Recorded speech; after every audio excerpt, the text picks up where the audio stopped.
Then he tried to get a urinal displayed at a major art exhibition, declaring that it was an artwork simply because of that declaration, a move rejected even by many of his artsiest peers.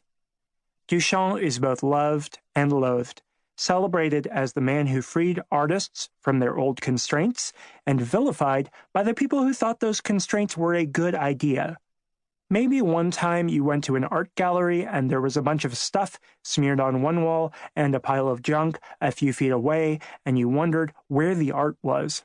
Stuff like that is partly Duchamp's fault. What's not as well known about Marcel Duchamp is that by the age of 31, he had basically abandoned art in favor of chess. This was just a spectacularly weird decision.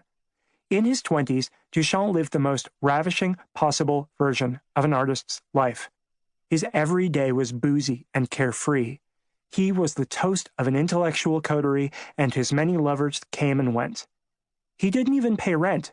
A rich family took care of his accommodation in exchange for future artwork, and his few expenses were paid for by occasional French lessons he gave, by all accounts semi-competently, which were attended mostly by a gaggle of female admirers.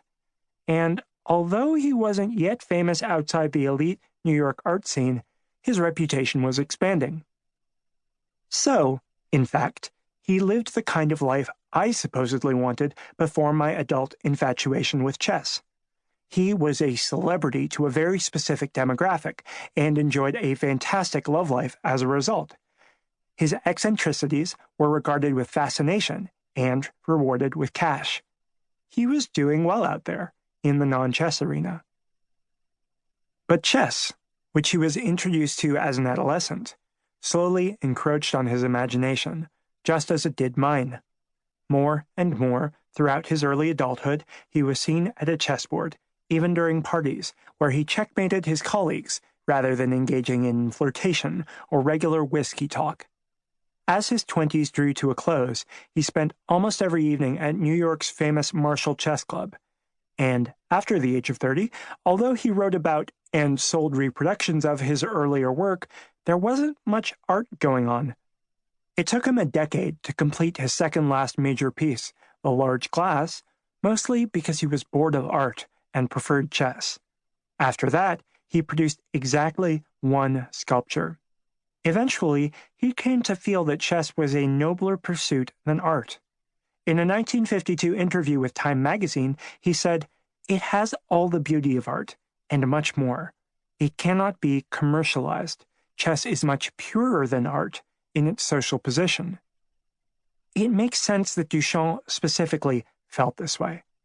His work, in part, was about saying "fuck you" to grand, stuffy pieties about what art was. One of his most famous works was a defacement of the Mona Lisa. On a postcard reproduction of the original painting, he gave her a mustache and framed her with the letters LHOOQ, which, if read aloud in French, sound like the phrase, "she has a hot ass." This, as well as the infamous aforementioned urinal, were part of a series of ready-mades, mundane objects he treated as sacred artifacts. Together, these works seemingly displayed an exasperation with the dishonest pageantry of the role of art in society. They formed a serious rebellion against self-seriousness. But in chess, of course, there is no pageantry. None of the pompousness that Duchamp's work tried to skewer. One can't speculate about whether a chess move is honest or dishonest.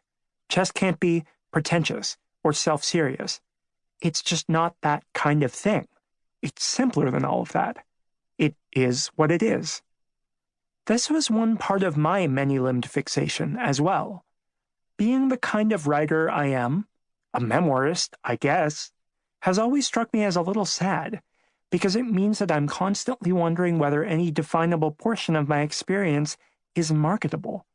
I'm forever observing myself from a mercantile perspective, noting whether any of my minor melancholies or brief discomposures might be saleable.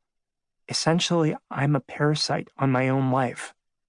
Any compelling character I meet excites me, not only because they're exciting, but also because I might describe them profitably. If I met you, I'd probably wonder how I'd condense your characteristics if I needed to put you